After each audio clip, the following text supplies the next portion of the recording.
Hello, welcome back to another episode of Critical Reactions with your host Bryan.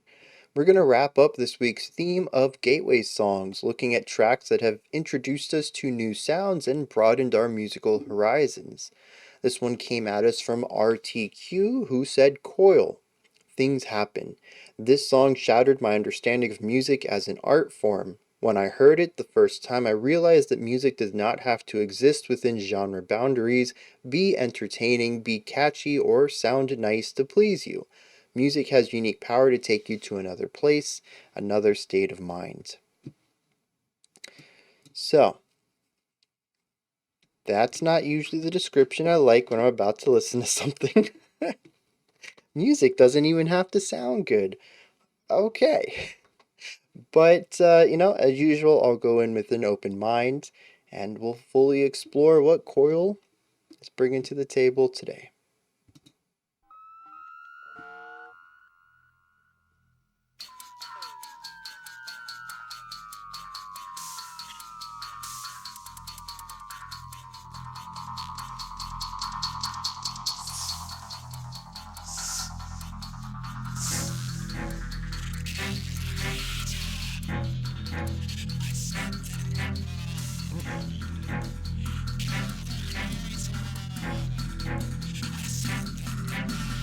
Daddy, do you have a cigarette for me? I think maybe it's getting late. Maybe time is running out. You know, I knew somebody once rifled through his drawers. I wasn't that suspicious, but you know these things, they happen. But Muñeca, do you have a towel? See those people gather around. Baby, do you have a light? What's it like in Ohio? Baby. Very intense, very eerie. A lot of ornamental sounds.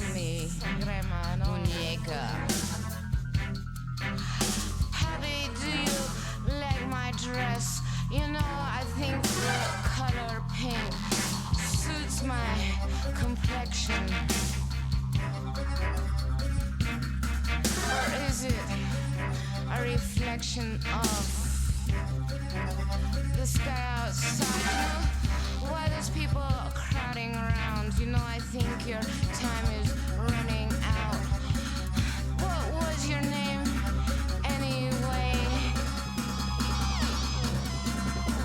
Lipstick on his collar, but maybe it was blood. I don't know to this day, dear.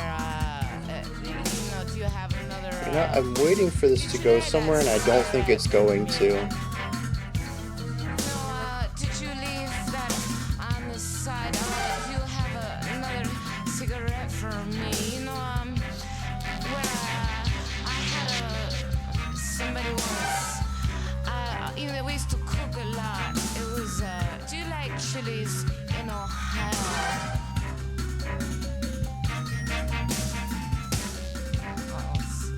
Muñeca, you te quiero, babe.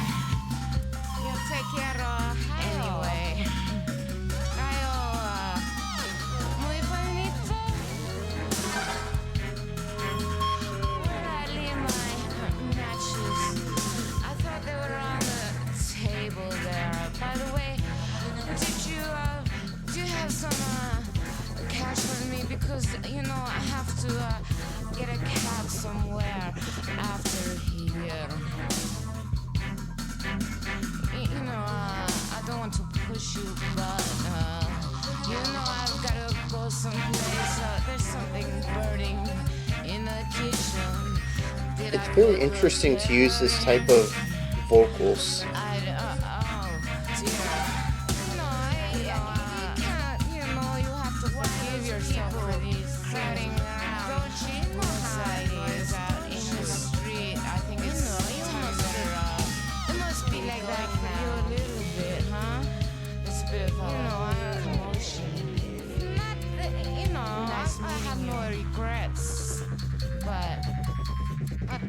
feel a little bit bad, you know? It's kind of like, you know, it's like.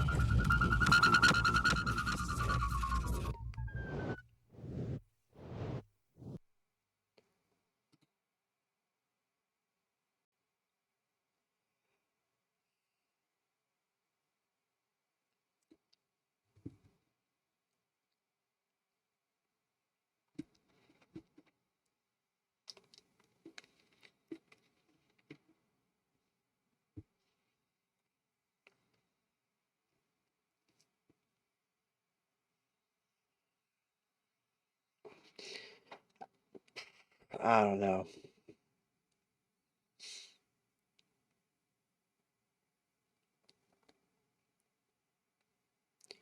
See, the thing is, usually when I listen to a track,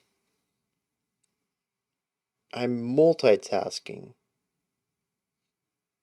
I'm listening critically, usually to individual instruments bouncing around. I'm asking questions. Why is this instrument doing what it's doing? Why is the rhythmic thing going on here? And what does that mean in the larger component of it all? I try to figure out what the song is saying on the fly. And then there's a third part of my brain that gets a lot less brain power. I kind of throttle its processing resources. It's designed primarily to create the flow of my analysis here. I begin to utilize the information I've learned from the song. What are some of the instruments? What are they doing? What's the overall flow of the track? What is it trying to say? And I group them up into topics that I think can flow together nicely. And I create an outline in my head for the analysis so I can usually get right into it.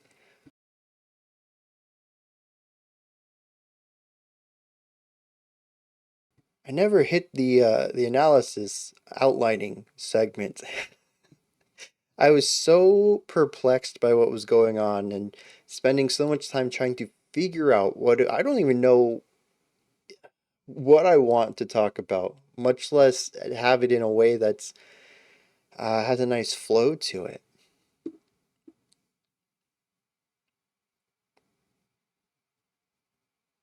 You know, I talk about sometimes how my process, I mean, I'm good at what I do.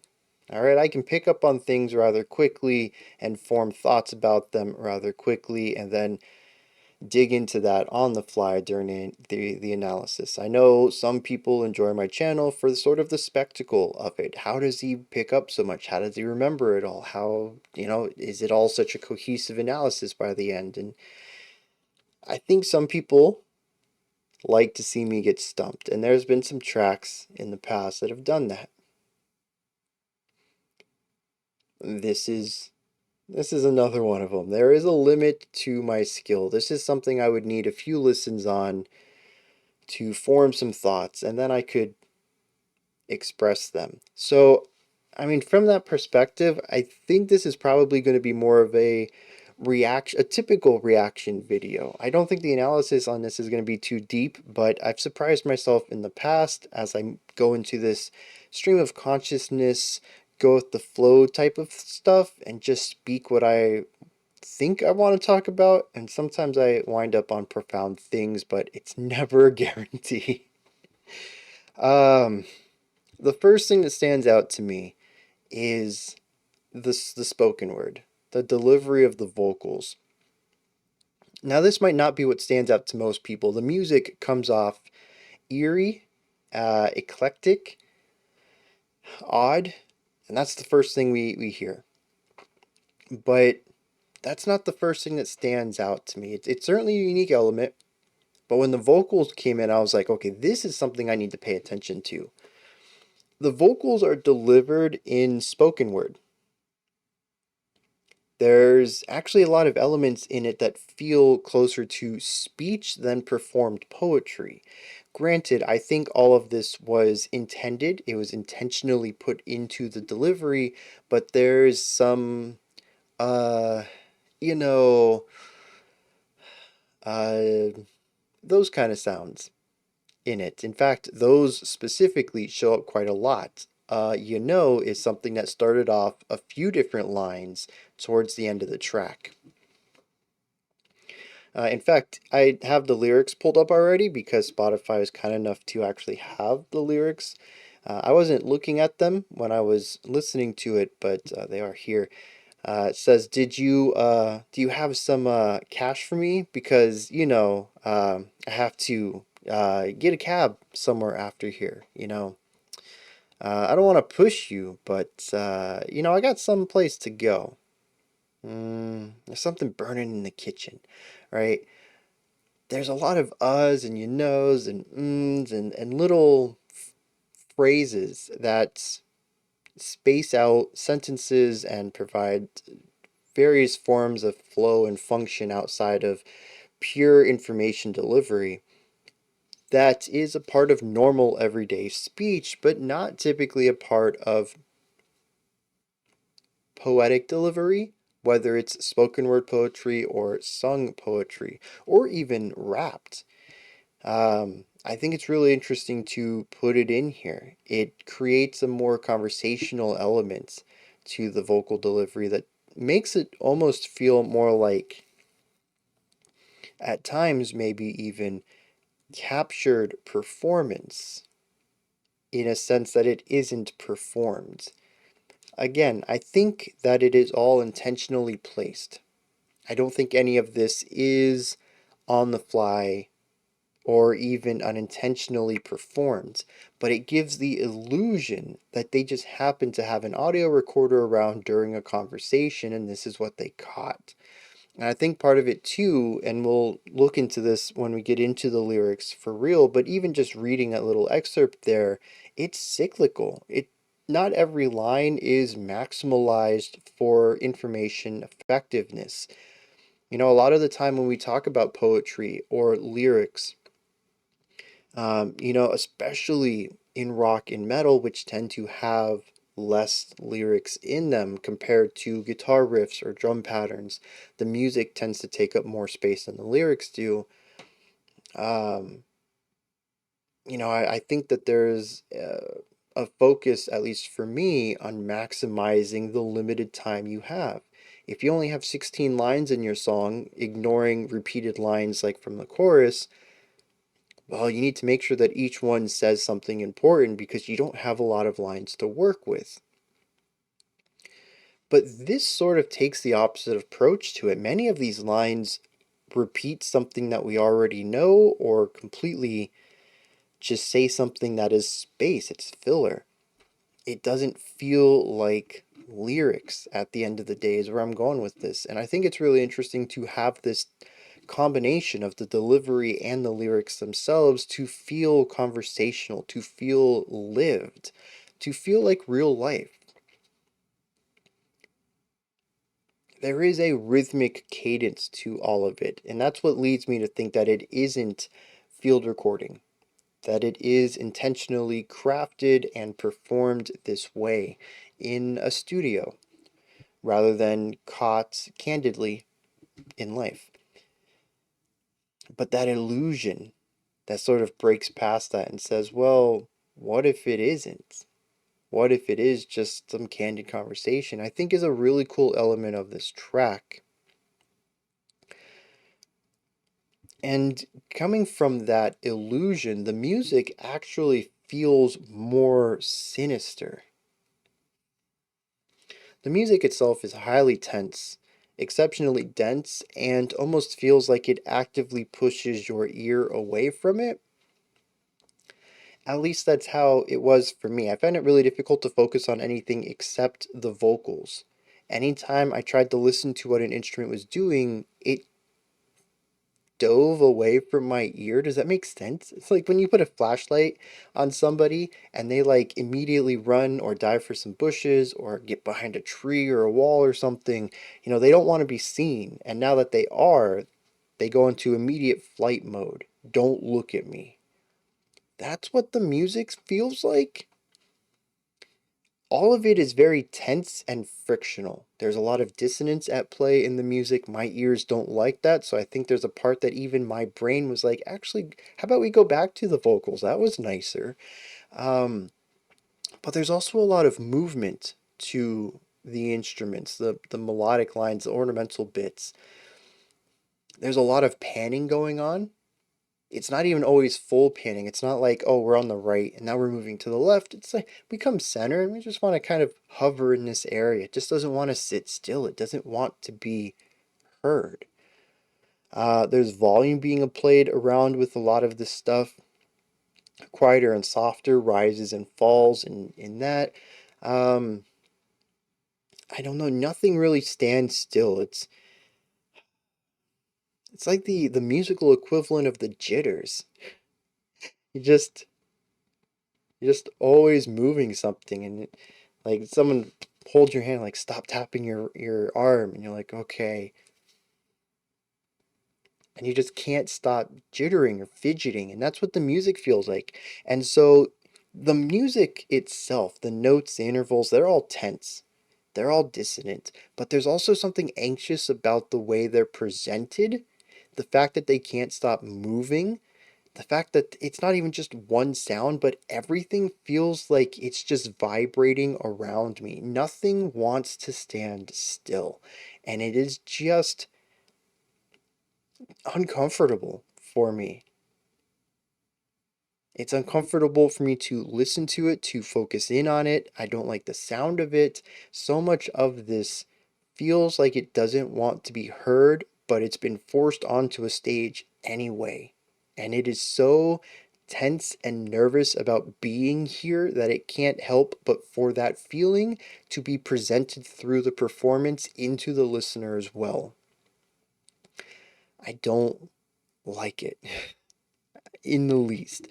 And so when we mix this, the anxiety, the tension, the nervousness, the feeling that the music doesn't want to be here, and we pair it with this, at least on the surface, it can be read as a candid conversation here, one sided, sure, but candid conversation, it really feels like we're looking at something, we're listening to something that we weren't supposed to hear.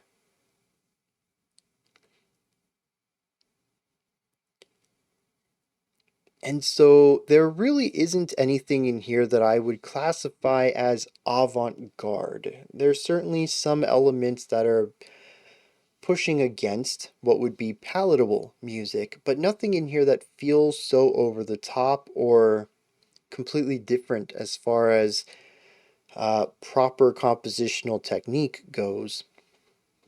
That would lead me to say that this is experimental in really any way. Might have been experimental for its release, which looks like it was 91, a lot earlier than I would have expected. This is the 2021 version. Well, let me say, it's on the, oh, okay, it does say remaster. So this is a remaster of it. Um, but the end result is still something that is primarily rooted in typical composition. It's in 4/4. We have an underlying heartbeat. There isn't anything in here that pushes against that. We don't have weird polyrhythms or odd time signatures. Um, Musically, we have foundation, we have chord progression in here, we have ornamental ideas to help spice things up and not allow anything to be stagnant. We have melodic-esque lines. Functionally, this is a pretty typical song. It is little things in the production. It is the note choices. It is the way that the vocals are presented that make it feel wrong to observe. And I find that really interesting, and is probably one of the reasons this is a good gateway song and why this was a gateway song for RTQ. It doesn't stray too far outside the realms of typical industrial writing. it just utilizes that foundation of composition and structure in a way that creates something very different from the norm.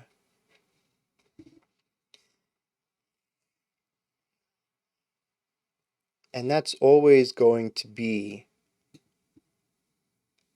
a tried and true process.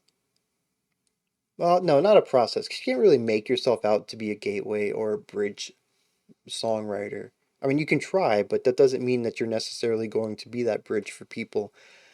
But that is something that we've seen throughout this week, is that pretty much every song strays a bit closer to the status quo and the norms of a style and pulls against it or pushes away from it just ever so slightly. And so it presents a package that is palatable-ish on a lot of levels, but also pushes your boundaries as a listener subtly. Sometimes a little less than subtle, but always in ways that are not full on. You're never really pushed you're never really pushed off the deep end or into the deep end of the pool. Um, you're never really pushed off the cliff, but you are sort of nudged towards the edge. And that tension, that anxiety that you feel as you get closer to the edge, beginning to look over the cliff, you find you might enjoy a little bit. And that allows you to explore the aspects of the music that might have rubbed you the wrong way when placed in a more aggressive or more experimental environment. But it's a safer way to explore those kind of idea. And that's been consistent all week. And it's no different here. The foundation is similar, it's recognizable. It's just the ideas are presented in a way that does something new while being wrapped up in a package that seems familiar. It's about nudging into a new sound rather than being thrust into it. I think that's going to be it. I mean, the only other thing I would talk about is the production. I don't know that I have anything worthwhile of saying. I just want to point it out. The production here is solid. It is a remaster though, 30 years after. So, I mean, I would hope it sounds good. It only came out 2 years ago, so the production on it should be phenomenal. Um, yeah, let's hit the lyrics. I I I don't know. There is an intro that I did not remember hearing. I still don't remember hearing. John Balance says, "Kill the creator, send them the bomb." John Balance is one half of Coil. The rest of the track is spoken by Annie Anxiety, who is an artist not affiliated with Coil, but was featured on this track. She also helped co-write it with Peter Christopherson, who is the other half of Coil. Um, she had her own stuff though under the artist names Little Annie and Annie Anxiety. So yeah, she's a featured vocalist on this one, and the entirety of this little monologue, honestly, is what it is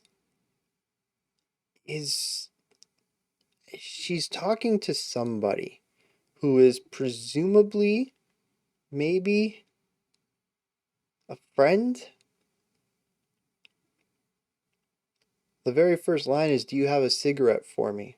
It's not the first time she's going to ask for one. It's probably the most consistent idea in in the entire monologue here. She goes into a quick little uh, anecdote. Yeah, I knew somebody once. I went through his dresser. I wasn't suspicious, but these things they happen. I was just digging into what he had. Uh, kind of a weird thing to just happen, but she shifts it entirely. Hey, muñeca, which is a term of endearment in Spanish, I think. Says, do you have a towel? Hey, also, do you have a light? Out of nowhere. What's it like in Ohio? I have no idea where Ohio fits into any of this, but it's also not the only time that comes up. And she asks this person, what would you like to call me? Do you like my dress? I like the color pink. Why are these people around us? The second time she's asked that. There will be a third. What's your name, anyway? And almost as if speaking to herself in the future, as if this itself is also an anecdote, she says, I don't know to this day. Do you have, do you light that cigarette for me? Do you have another cigarette for me? Slipping back into another anecdote. I had someone once, we used to cook a lot. Hey, do you like chilies in Ohio? She shifts into Spanish and she says, I love you. And I love Ohio.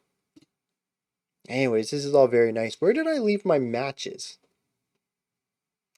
And then we go into the bit that I looked at earlier where she says, do you have cash so I can catch a cab? Because I don't want to push you away, but, I have someplace to be. And then wait, is something burning in the kitchen?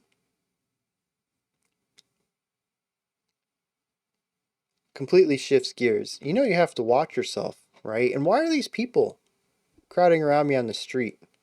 It's a bit of a commotion. The final two lines, though, I think sums up quite a bit.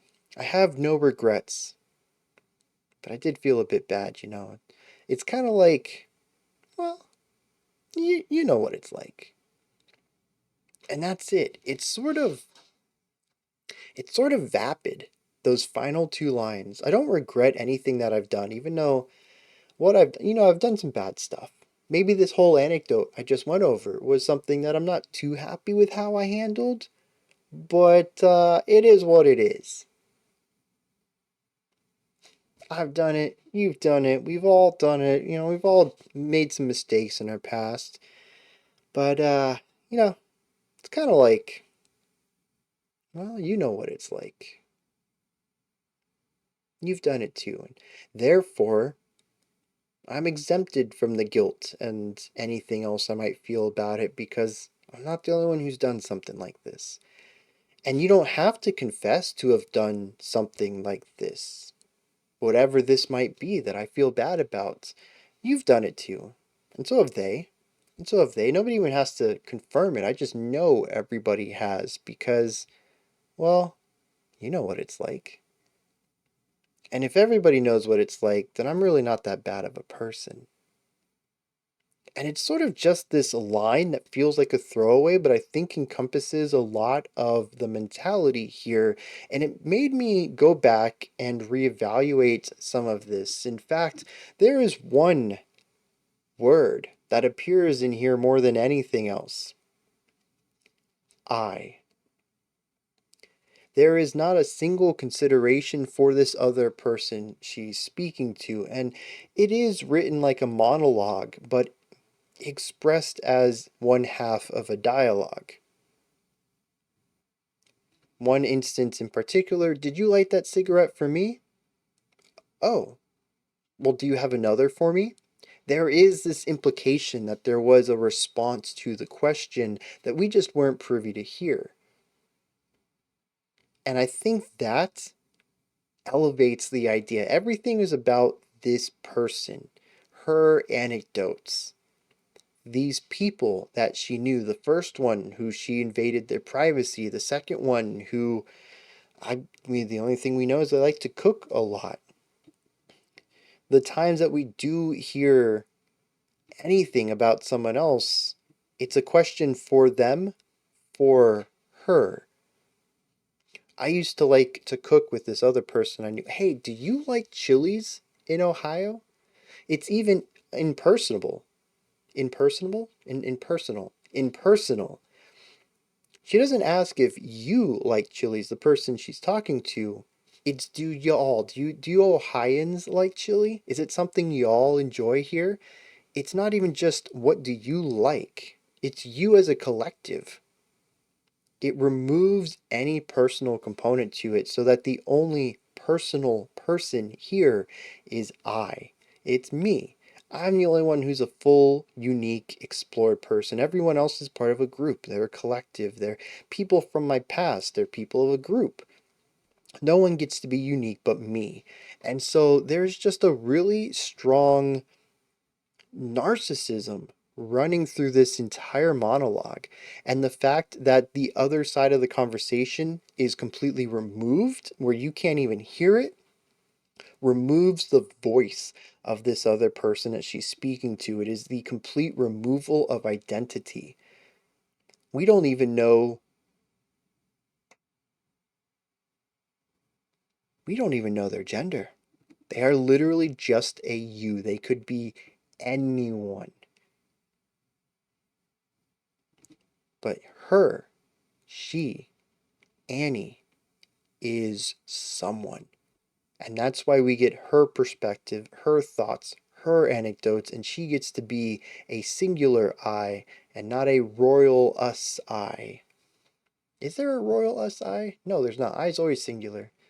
You can be singular or plural, but I, yeah, is so much control over the narrative. And by the end of it, she feels kind of bad about stuff that she's done, but she absolves herself of the guilt, of the regret, because everyone's been in my position before.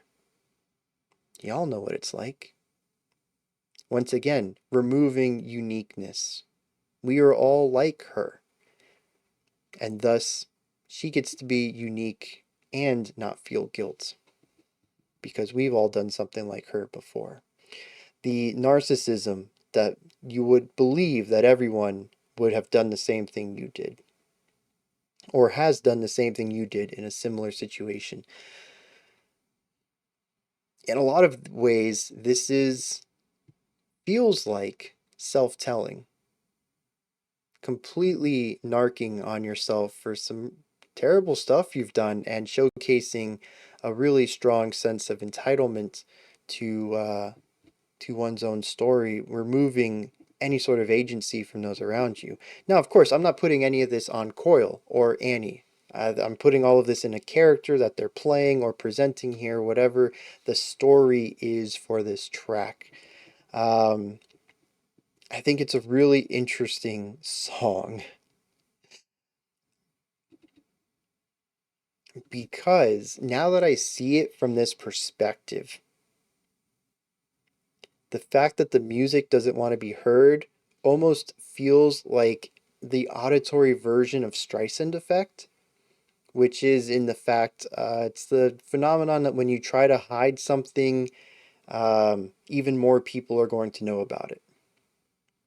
By simply speaking about it and denying it and trying to say it doesn't exist, more people are going to go look it up, and now they know what it is too. That the best way to sweep something under the rug is to ignore it, and most people just aren't good with that. And so we have a song here that sounds like I shouldn't be listening to it. It sounds like they don't want me to listen to it, and is a bit damning for our central main character here.